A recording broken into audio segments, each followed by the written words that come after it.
La práctica auténtica de la vida cotidiana judía constituye una manifestación típica del hacer gratuitamente. A través de la tradición, el judaísmo conoce un inmenso complejo de indicaciones para la vida cotidiana, abarcando todos los campos de la vida. Todo eso ha sido transmitido en forma pura, y eso, en realidad, es lo que se debe interpretar como Kabbalah. Estas indicaciones sobre la vida, en hebreo el mundo de la halajá, el mundo de la jurisprudencia, palabra que significa andar, camino, en el sentido de recorrer la vida, a veces son sometidas a un intento de explicación a fin de darles un matiz moderno con un sentido razonable y útil. Aunque por otra parte, esa interpretación moderna es también tan antigua como el camino de la humanidad o la historia del exilio. Así, a veces se dice que vivir según esas indicaciones mejora la higiene o que hacen más recto al hombre y menos susceptible de crímenes. Otras veces se dice que dichas indicaciones dan al hombre un sentimiento social, nacionalista o universal que lo hacen modesto o deseoso de aprender. Inteligente, pensador, frecuentador de sinagogas, buen comerciante, una persona saludable, etcétera, etcétera. Todas estas explicaciones pretenden saber qué quiere lograr Dios con esos mandamientos y cuál es su intención al respecto. Y la gente muy celosamente transmite esa sabiduría, y a menudo hay que dar cualquier vuelta para explicar los complicados caminos a través de los cuales Dios quiere hacer al hombre saludable, recto, razonable, etcétera, etcétera. Y a la vez se deben evitar muchas otras vueltas porque entonces Dios se tornará incomprensible. Es obvio que todo esto es negar el sentido de la creación y degradar la conversación con Dios. Debemos asumir que todos esos mandamientos que se deben hacer o evitar a diario provienen de una fuente que es el Nistar, el misterio, lo oculto. Esta fuente tiene que ver con el mundo en el cual la Neshama, el alma divina, vivió el aprendizaje prenatal, o sea, antes de introducirse en el cuerpo. Esta fuente está relacionada con las palabras de la Biblia, tal como ellas viven en otro mundo, sustraídas justamente a nuestras normas de utilidad. Que todas estas indicaciones para la vida hayan llegado a nosotros, hayan sido transmitidas desde el mundo desde antes de la destrucción, desde el mundo de antes del exilio, desde el mundo de antes del nacimiento, es un milagro incomprensible en sí, porque estas indicaciones dan a la vida cotidiana una estructura, un ritmo, que están relacionados con la vida esencial. Y ello es así porque esa fuente es Nistar, oculta, o sea, Dios mismo.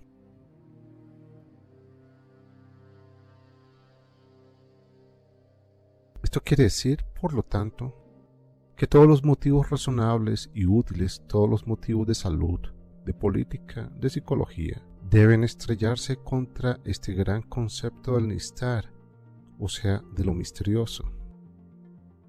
Es totalmente absurdo que la gente, con plena convicción de que los conocimientos modernos, en su loca carrera para alcanzar la cima del desarrollo material, puedan juzgar sobre utilidad e inutilidad. Juzgue aquellas indicaciones referidas a la conducta a diario de acuerdo a las normas del desarrollo materialista e incluso las seleccione. Este tipo de individuos son aquellos a los que les gustaría poder revisar y corregir la Biblia, y también son aquellos a quienes les gustaría rectificar la Neshama, el alma divina. En ellos, la búsqueda de explicaciones, la búsqueda de causa y efecto ha sido hasta su última consecuencia. Este enfoque demuestra que ya no saben acerca del significado de Nistar, del oculto, y que olvidaron que el Nistar hace posible justamente ese conocimiento especial de hacer gratuitamente, de hacer aunque no se sepa por qué las cosas tienen que ser justamente así y no distintas. Es como leer la Biblia sin saber por qué los hijos de Esaú se llaman así y no de otra manera. O por qué no tienen nombres distintos, más fáciles de pronunciar. O por qué Matusalén llegó a la edad de exactamente 969 años y no a 974 o a 950.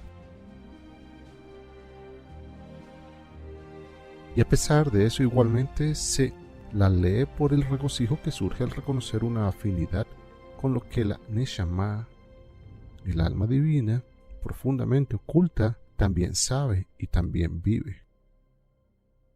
Eso es vivir la creación, vivir el retorno y vivir la liberación.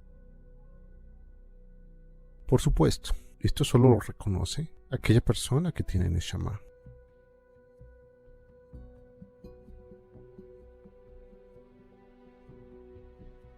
De modo que toda esta vida, con toda esta tradición sobre los quehaceres del hombre, transmitida de una fuente anterior al mundo, ni puede ni debe tener ninguna suerte de explicación utilitarista. Una explicación utilitarista sería decir, por ejemplo, que las leyes dietéticas especificadas en la Torá responden a normas higiénicas naturales. Igualmente se podría decir que quien respetare estas conductas tendría una larga vida, quedaría salvo de persecuciones o de peligros diversos y sanaría de sus enfermedades, y en cambio, quien no viviere de esa manera ya tendría oportunidad de ver las calamidades que lo acosarían.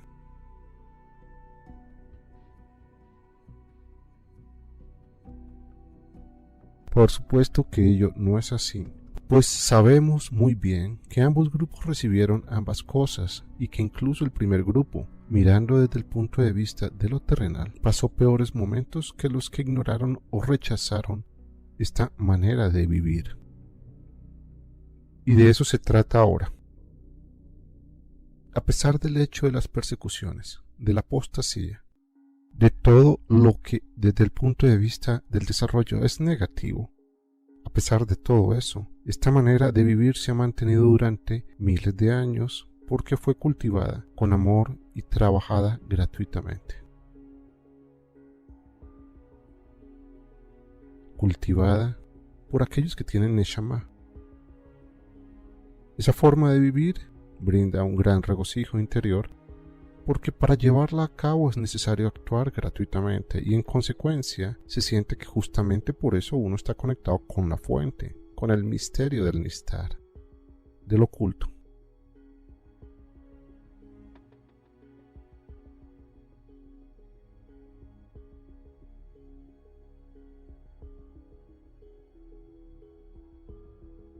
Qué gran paralelismo se ve entre este modo de vida, de hacer gratuitamente, con la realidad de otro mundo, el mundo de la armonía perfecta.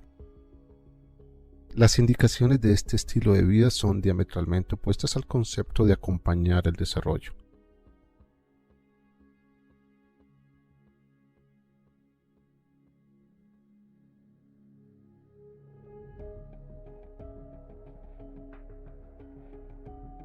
Acompañar el desarrollo significa dejar que el cuerpo, esto es, la existencia material, se adapte libremente a lo que ese intolerable desarrollo material propone.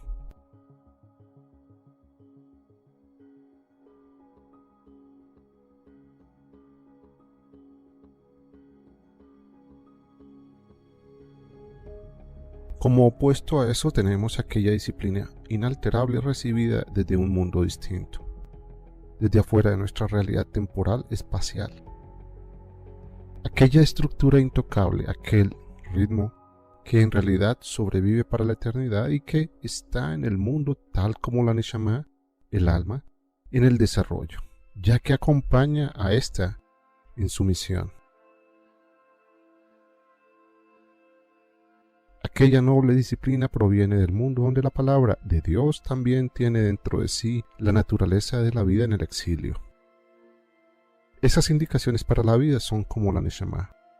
Son estables e inalterables y por lo tanto preservan la preponderancia de lo espiritual sobre el desarrollo materialista. Son también la expresión de la Neshama en el nivel de todas las acciones y quehaceres, pues la Neshama debe expresarse en todas direcciones. Nada de lo que está presente en la creación podemos juzgarlo de insignificante, porque nuestro juicio temporal, que es el que juzga, hace que solamente consideremos importante aquello que aparece como importante para el desarrollo materialista.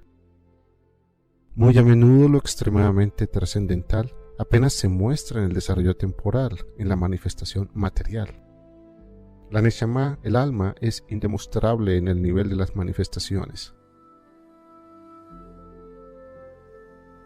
Dios parece ser indefenso, impotente, y no obstante eso es lo determinante. El hombre que presta atención a lo aparentemente insignificante, al conocimiento que proviene desde su interior, es guiado por su no consciente, habla su alma divina, su Neshama. Así, siempre la atención en las cosas aparentemente insignificantes fue causa de giros en la historia de la humanidad. Humanidad entre comillas. Señalo, como ejemplo, la preocupación de Jacob por la pequeña vasija o la preocupación por el corderito que se extravió del gran rebaño. Esa pequeñez, aquello que está al costado del camino, eso guarda un gran paralelo con la Neshama, con la Shejina, la divina presencia de Dios. Es por eso que las indicaciones de la Halajá, la ley judía, para la vida están tan llenas de preocupación por lo pequeño, por lo que en el mundo no tiene atención, para aquello por lo que el mundo encoge los hombros. Un relato primitivo cuenta que en este mundo del desarrollo se puede encontrar al Salvador como un mendigo en la puerta de Roma. La palabra Roma es empleada en este contexto como expresión de lo terrenal en una forma súper desarrollada. El mundo preferiría encontrar al Salvador entre los sabios con títulos, entre los personajes con digna presencia patriarcal, etc. Pues para el mundo importa lo externo, la manifestación en el desarrollo. Empero, el Salvador, Mashiach, está allí, donde el mundo lo buscaría en último lugar. El Salvador se expresa por doquier. Donde se nos señala algo que para el mundo es insignificante, puede ser que se señala al Salvador, pues el Salvador está justo en aquello que para el mundo carece de importancia. Dios también se muestra oculto aquí. La Neshama, el alma divina, también se muestra insignificante. Solamente una indicación desde otro mundo, desde el mundo en el cual se encuentra la Neshama, el mundo en el cual se encuentra el Salvador, puede indicar la gran significación de lo que para el mundo del desarrollo es pequeño e insignificante. Así estas indicaciones para la vida son la luz en las manos del hombre, la luz que le puede hacer recorrer el camino con regocijo.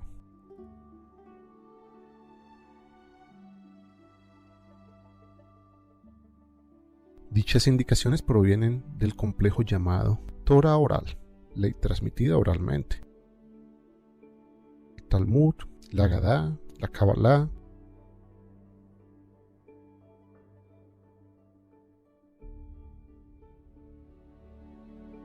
La Torah oral es parte de la Neshama, del alma divina, y es parte de las enseñanzas que la Neshama aprende del ángel antes de su nacimiento.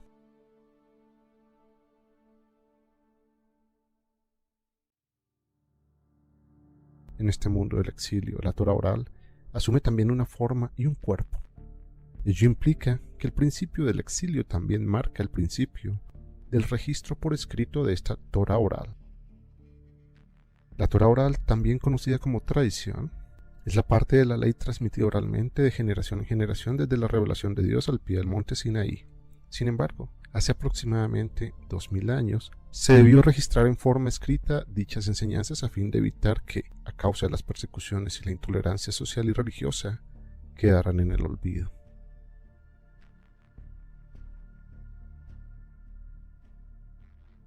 A esta Torá se la vive también corporalmente ahora, pues ya ha sido registrada por escrito y ella encuentra su expresión todos los días, en todo momento en los actos del hombre.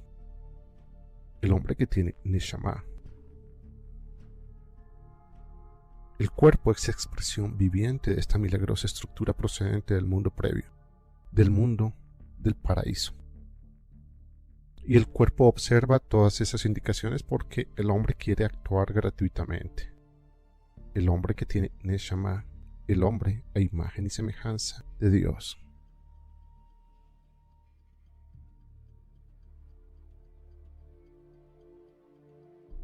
Ya saboreó el milagro presente en la tradición y ahora, con mucho gusto, quiere actuar gratuitamente.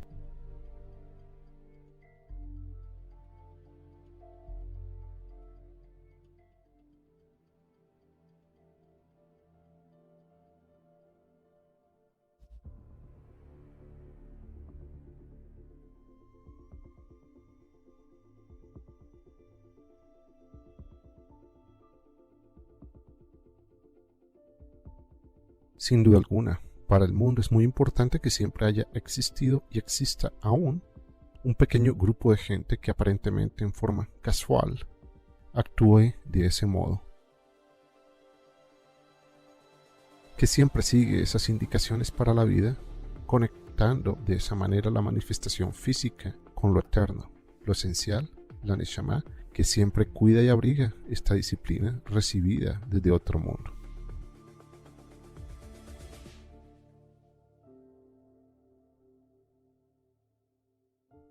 Este fue el objetivo de la creación.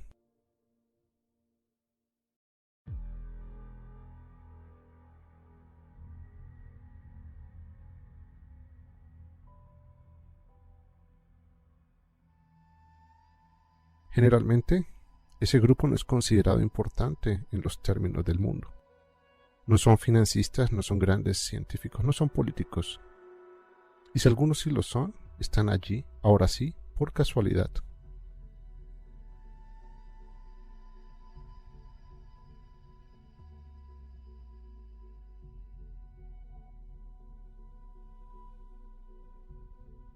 Por el resto, aquel grupo no llama la atención y ni se le presta atención. Sin embargo, de vez en cuando el mundo siente algún escalofrío y tiembla, a causa de ellos porque desde allí sopla un aliento proveniente del otro mundo, del mundo de la eternidad inmutable, donde no existe el tiempo.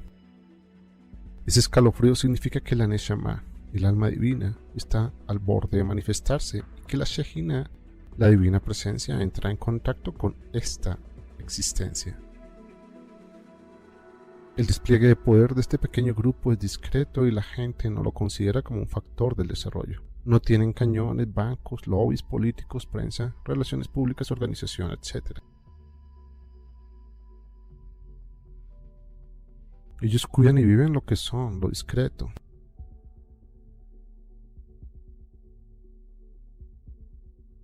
Ellos representan aquel eslabón de la humanidad que debe permanecer en la discreción. Son, tal como lo indica el lenguaje de su tradición, el hebreo, como si viniesen del otro mundo. Justamente el término hebreo significa del otro lado, del otro mundo.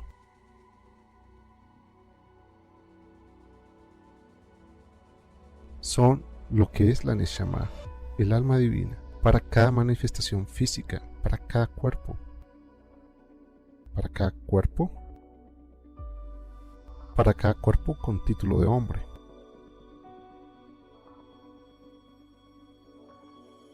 Son la garantía y los signos del retorno, discretos como la Neshama, indefensos contra el tiempo como la Shejina. Por eso también son la gran irritación de las fuerzas del desarrollo. Estas a menudo enfrentan a ese grupo discreto con un odio irascible e irracional. Es un rechazo que proviene de la comprensión de que esa modestia es lo esencial y de que el desarrollo es solamente su contralado temporal y nada más, produciéndose así un enfrentamiento.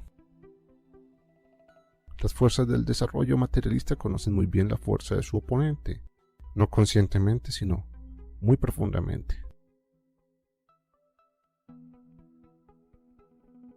Y entonces suele suceder que las fuerzas del desarrollo, llamadas Amalek, recordemos, desde el punto de vista histórico, Amalek fue el pueblo que enfrentó sin éxito a Israel después del éxodo de Egipto y antes de la entrega de la Torá al pie del monte Sinaí. En base a ello, en sentido figurado, el concepto Amalek representa las fuerzas del desarrollo que tratan de obstruir al alma, a Israel, en su camino de retorno al origen.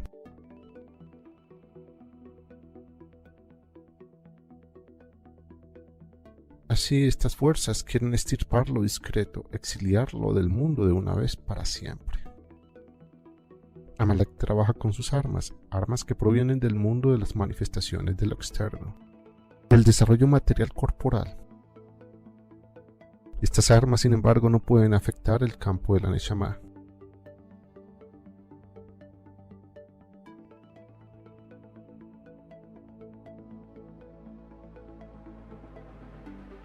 No se puede expulsar al sol pegándole con palos.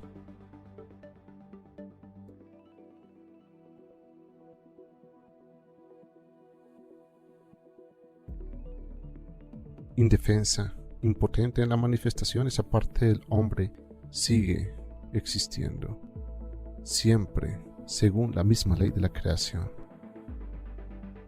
La Neshama siempre halla nueva expresión tanto adentro del hombre mismo y alrededor de él, en el gran cuerpo que es la humanidad.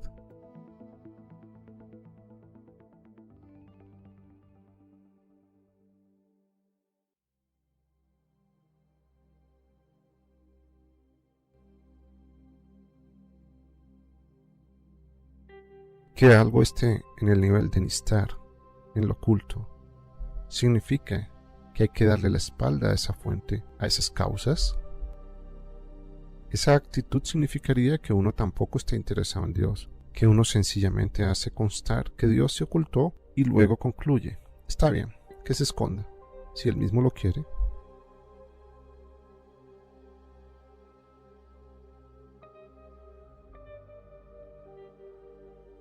Esta cuestión nos hace pensar en un interesante relato hasídico. El hijo de uno de los rabinos conocidos se dirigió donde su padre, llorando. Resulta que estaba jugando a las escondidas con su amiguito y había logrado encontrar un excelente lugar para esconderse. Allí estaba y esperaba, imaginándose cómo el amiguito lo estaría buscando por todos lados mientras él estaba allí, escondido, excitado con la cuestión de cuánto tardaría en ser descubierto. Realmente pasaba mucho tiempo, extrañamente mucho, y lo que le resultaba más extraño era que ya hacía rato que no escuchaba a su amiguito, que normalmente no era muy silencioso en sus búsquedas.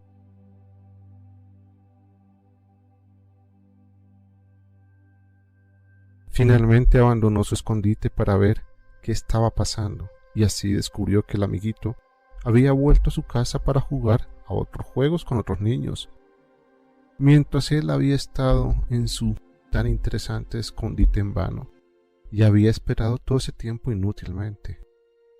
Profundamente decepcionado contó toda la historia a su padre, quien le escuchó calladamente, y entonces también al padre se le cayeron las lágrimas y le dijo: así también la Shejina, la divina presencia, se esconde para que nosotros la busquemos. ¿Pero qué hacemos nosotros? Nos vamos a jugar a otros jueguitos y la dejamos a ella en donde está. y ella espera y espera.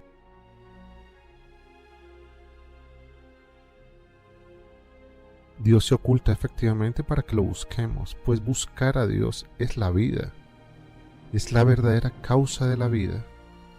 No debemos buscar la motivación de esta u otra indicación para la vida. No hace falta que declaremos que el éxodo de Egipto bien puede haber implicado a millones de hombres. No tenemos nada que ver con los posibles motivos de Jacob o de Shaul o de algún otro personaje bíblico.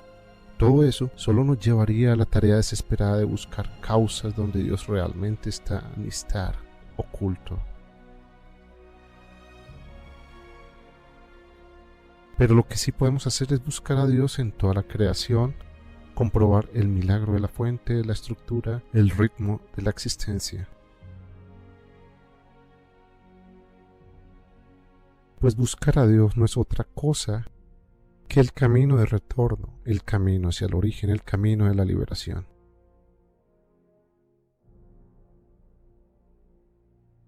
Para ello la Neshama viene al hombre. La Neshama no quiere hacer otra cosa que buscar a Dios, orientarse hacia Dios. Solo la manifestación corporal quiere encontrar razones y causas que más que nada son aceptadas en la fase del desarrollo en que uno se encuentra, ya sean por consideraciones utilitarias, románticas, sentimentales, psicológicas, higiénicas, matemáticas, sociológicas, etc. Con esa notable fuente del mundo anterior al lado de uno, se sufre constantemente de sentimiento de inferioridad y se quiere superarlo, explicando y adaptando la realidad y demostrando que eso del otro mundo no es tan raro finalmente, que incluso la ciencia, sí, imaginemos a la ciencia, se ocupa del tema, ya sea a través de la parapsicología, la astronomía, la medicina, la física, y hay que admitir que algo hay en eso. ¡Qué alivio!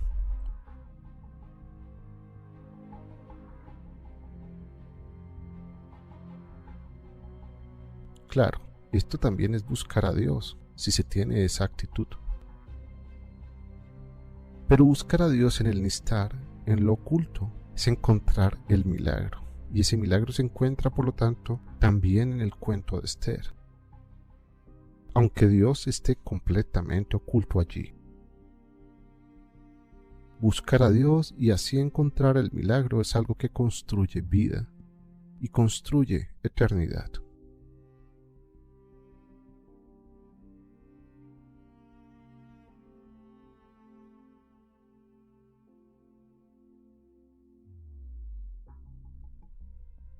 Hagan gratuitamente y busquen a Dios.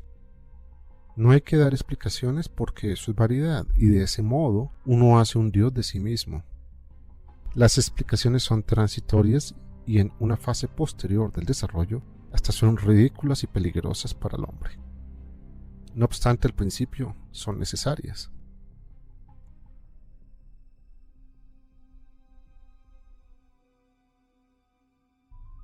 Qué bueno es hacer gratuitamente todo lo que transmite la tradición desde otro mundo, y solamente buscar el milagro en ello. El patrón del nistar, el sello, lo oculto.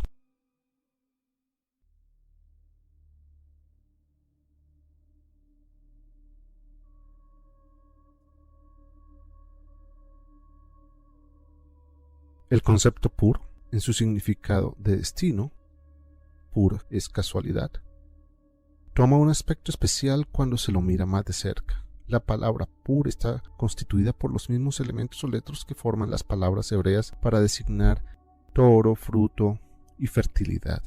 Y asimismo la palabra faraón está relacionado con ella. De esto se ve que nuestro concepto de casualidad está estrechamente relacionado con aquello que conocemos como fertilidad, desarrollo y crecimiento corporal. La casualidad pertenece al mundo del desarrollo, de lo corporal.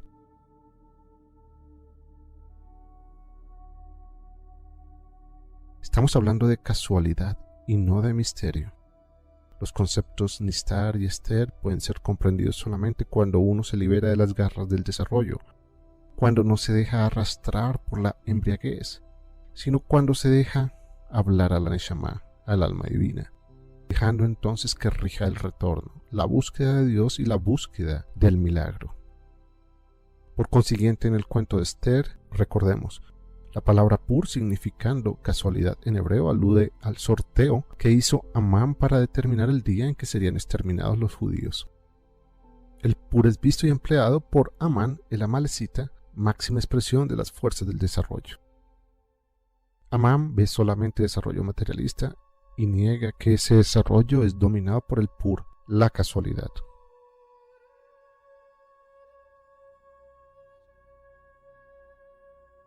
La ley de los números grandes le hace posible sacar conclusiones en base al desarrollo.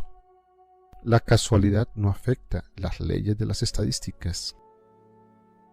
Las fuerzas del desarrollo están sometidas por completo a la embriaguez. Amán maneja la casualidad tal como corresponde al hombre en el mundo del desarrollo. Para él, la casualidad es un elemento de crecimiento, algo que cae en suerte. ¿De dónde proviene? A él no le interesa. Él solo trabaja con datos concretos. Ese es el núcleo del concepto puro. Y así, el desarrollo toma las cosas y los sucesos sin estudiarlos a fondo, simplemente los usa y ni siquiera tiene tiempo para profundizar en ellos. Profundización que tampoco tiene sentido para el mundo del desarrollo.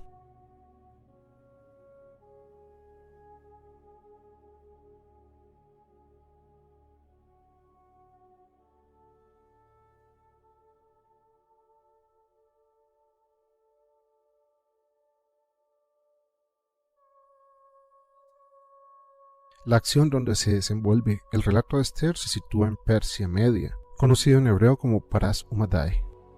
Es significativo que este cuento del exilio se sitúe en un mundo de dualidad que constituye la base del exilio, pues el secreto existe precisamente allí, en medio de la paradoja de la dualidad materia-espíritu. El otro gran relato del exilio en la Torá, la ley, también se sitúa en un mundo de dualidad, Egipto, que es conocido como Mitzrayim en hebreo, palabra que en primer lugar expresa por la desinencia hebrea Aim, dualidad, duplicidad.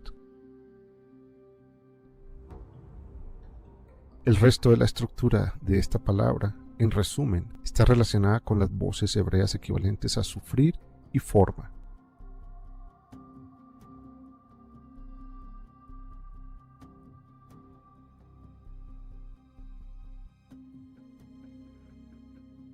Recordemos que la desinencia hebrea Aim denota plural y todo plural denota dualidad. La primera parte de la palabra Mitzrayim, Egipto, o sea, la expresión Mitzr, significa forma y sufrimiento. Puede decirse, por lo tanto, que Mitzrayim significa el sufrimiento a causa de la forma, lo cual proviene del hecho que existe una dualidad. Por otra parte, en el relato mismo de la creación también está presente esa dualidad, tal como lo vemos al comienzo mismo de la Biblia, en la primera letra, que como sabemos es una Beit, la segunda letra del alfabeto hebreo.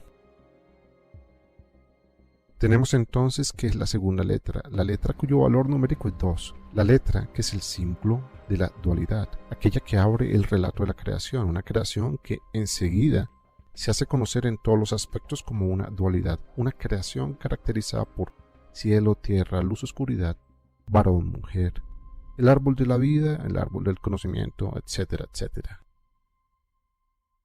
La dualidad es el punto de partida de la creación, es el principio del exilio, el exilio de la Shejinah, la divina presencia.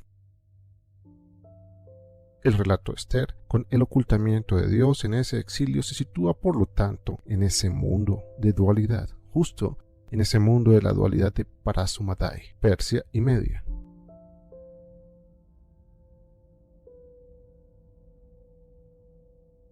El cuento del exilio llega a su expresión bajo el signo de Esther, el signo de me ocultaré, el signo de lo misterioso.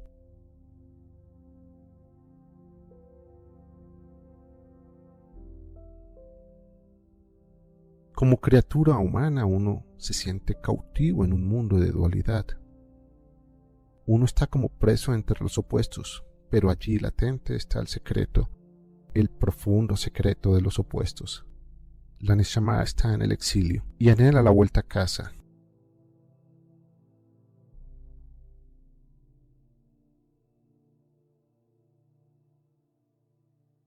Así, el hombre está cautivo en Parasumadai, y no puede imaginarse que eso alguna vez podría terminar, como tampoco puede imaginarse que podría haber un fin del tiempo y el espacio. En el lenguaje de la tradición, en el lenguaje que conoce las normas de lo absoluto, a través del concepto 400 se expresa una eternidad terrenal. No el 400 como concepto de nuestra aritmética, sino el 400 como norma en el plano de lo esencial. El 400 implica un límite, un extremo de lo que se puede pensar o expresar. No se puede pensar más allá del 400, como tampoco se puede pensar más allá del tiempo y el espacio. El 400, por lo tanto, es para el lenguaje, para la capacidad de expresión, el último sonido, la última letra en la jerarquía del alfabeto. Es la letra Taf. En efecto, el valor numérico de la letra Taf, última letra del alfabeto hebreo, es 400.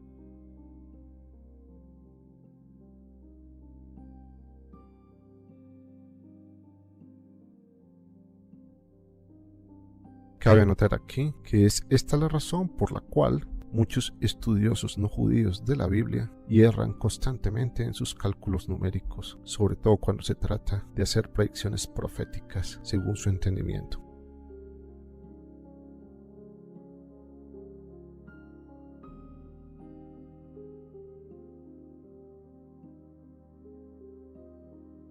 Por eso el exilio en Egipto, en el mundo de la dualidad, termina al cabo de 400 años, y por eso la tierra de Israel mide 400 parasá.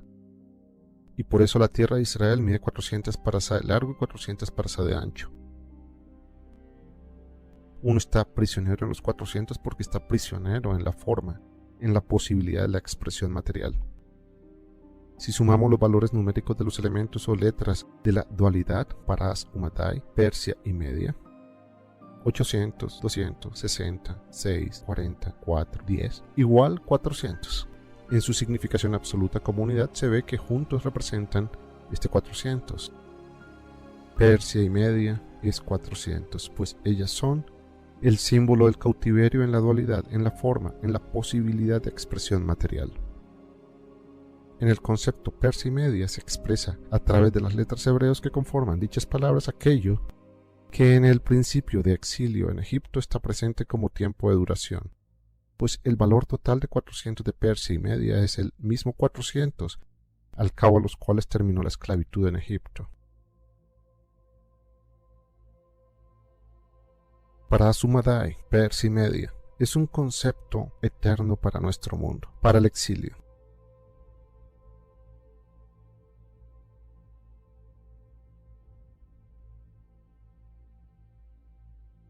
Para este exilio, el libro de Esther es una realidad hasta en el presente. Leer el relato de Esther, por lo tanto, es hasta el día de hoy una parte esencial de la práctica cotidiana judía. Es la palabra de otro mundo que se torna realidad en el nuestro. Contiene el Nistar, lo misterioso, el secreto del exilio, tal como nosotros conocemos y vivimos el exilio ahora. El relato de Esther fue escrito en un rollo y puede existir solo como rollo.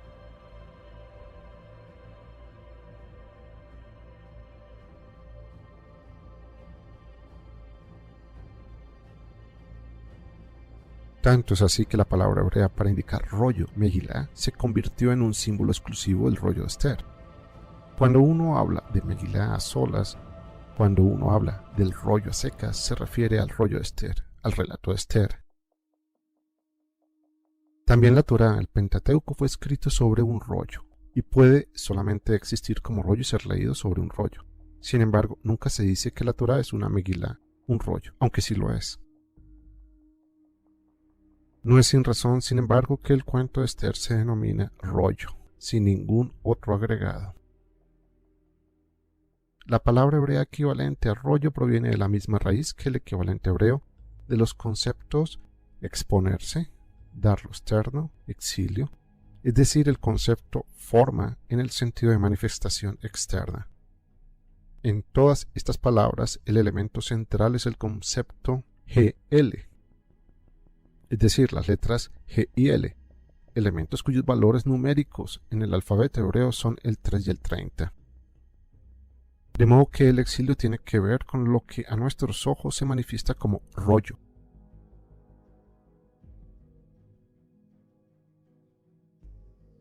En un rollo todo está envuelto. Las letras, las palabras, están adentro, escondidas. El lado de afuera solo se muestra como circular. Ahora bien, ¿por qué esa forma del rollo? ¿Acaso porque era más fácil registrar palabras de esa manera? No, sin duda ese no es el motivo.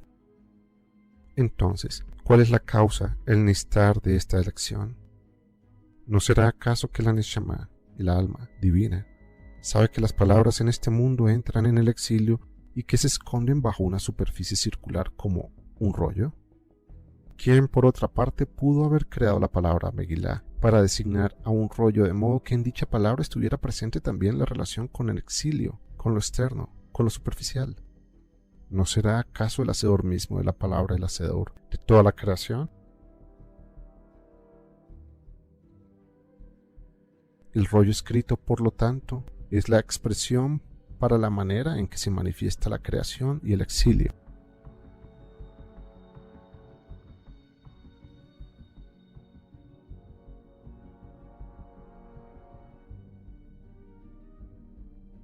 Un rollo existe para ser leído tan pronto como una neshama. O sea, las palabras que dicho rollo contiene le dan vida. No tendrán las palabras la misma sensación de angustia que la neshama cuando se dan cuenta que de acuerdo al proyecto de la creación tendrán que hacer el viaje al mundo para entrar en él. Pues también las palabras entran en el exilio, así como vemos que ellas entran en el rollo para darle vida.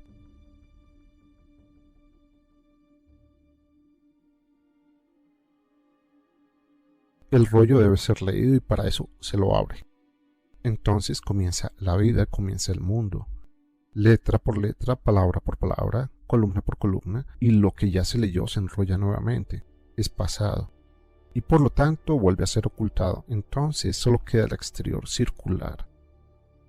Lo que tiene que venir todavía está encerrado en el rollo, está oculto aún para nosotros, está oculto aún en el futuro. Pero por otra parte las letras ya están, ya fueron creadas, solo que todavía no vieron la luz del día. Así es la vida en este mundo de la creación, en este mundo del exilio.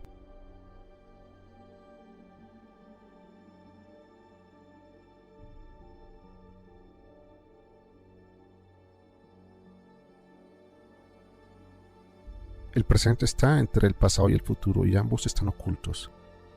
Lo que recién pasó se puede investigar todavía en cierto sentido. Lo que vendrá a continuación se puede vislumbrar en cierta medida. Pero todo el resto está oculto. Esa es la manera en que se lee el rollo de la Torá, el rollo de la ley.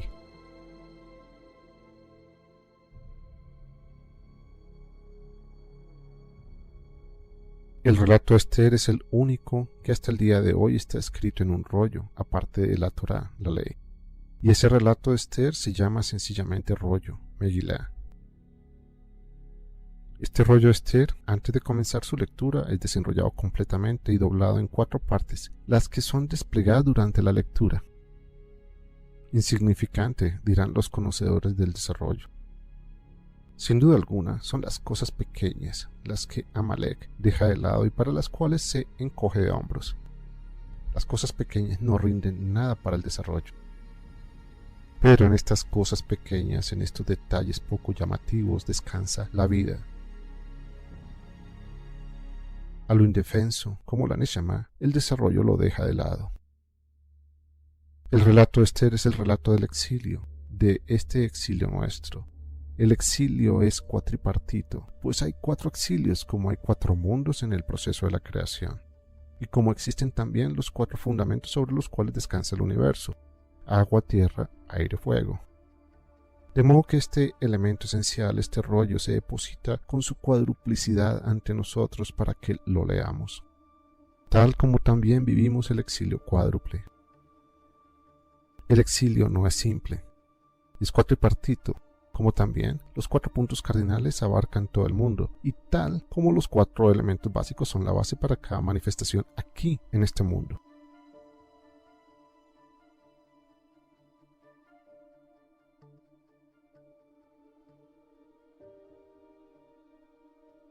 Pero ¿por qué se dobla el rollo de Esther en 4 partes y no así el rollo de la Torá, la ley? La Torá es el preacontecer para nosotros en este mundo, y tal como la Neshama, el alma divina, ella está oculta y enrollada.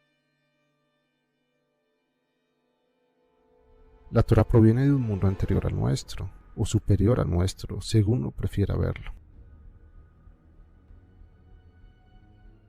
Ella, la Torá, es Nistar, un misterio para nosotros en el sentido de que todo lo que ella contiene es originario de un tiempo anterior a la creación. Por eso el nombre de Dios está escrito allí en forma revelada, apareciendo con tanta frecuencia y en una variedad de expresiones que en verdad la Torá es una única gran manifestación del nombre divino. Y contrariamente a ello, el relato Esther proviene de nuestro mundo, de nuestro exilio, y constituye para nosotros el Galui, lo revelado, lo que se sitúa del lado exterior. Por eso en el relato Esther el nombre de Dios es Nistar, oculto, y el relato en su totalidad se conoce bajo el nombre de Esther, mi oculto. Y por eso este rollo se despliega, se desenrolla y se hace visible, pues justamente Dios está Nistar, oculto en él.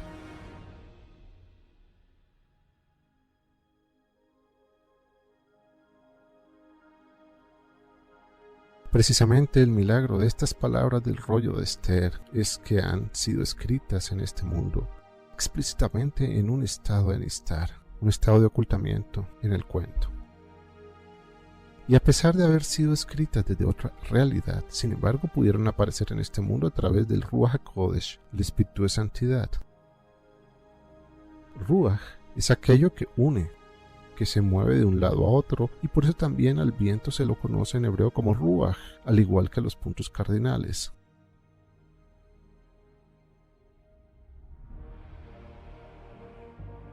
Recordemos, a manera de resumen, el alma del hombre se divide en 3 partes. La inferior, denominada Nefesh, es la que traduce su energía en vida física. La superior, llamada Neshama, es la que capta la manifestación divina. Y la intermedia, que une ambos extremos, es el Ruach o espíritu, y que se traduce en los sentimientos y emociones del hombre.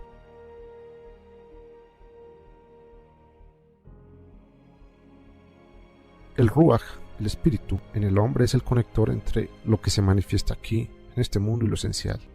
De modo que el Ruach HaKodesh es la conexión entre nuestra manifestación y lo esencial, y por su intermedio se anula la separación entre arriba y abajo, entre cielo y tierra. La Biblia llega a nosotros por intermedio del Ruach HaKodesh.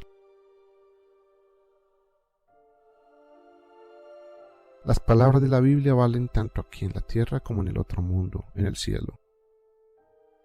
Expresan aquí, en nuestras imágenes y sonidos, lo que allí existe en esencia, o sea, más allá del tiempo y el espacio. Semejante relación es solo posible por medio del Ruach HaKodesh, el Espíritu de Santidad. El relato Esther se manifiesta a través de un rollo porque es una creación específica para este exilio. Pero cuando debe ser leído y vivido se torna algo completamente abierto como este exilio, solo que al igual que el exilio es doblado en 4 partes. Este carácter doble del rollo de Esther es ocasión para una discusión en la tradición. La discusión trata sobre el lugar de este cuento del exilio en relación con los escritos llamados sagrados. Efectivamente, es la discusión que siempre continúa a lo largo de este exilio, la discusión que siempre plantea el interrogante. ¿Qué pasa con este mundo?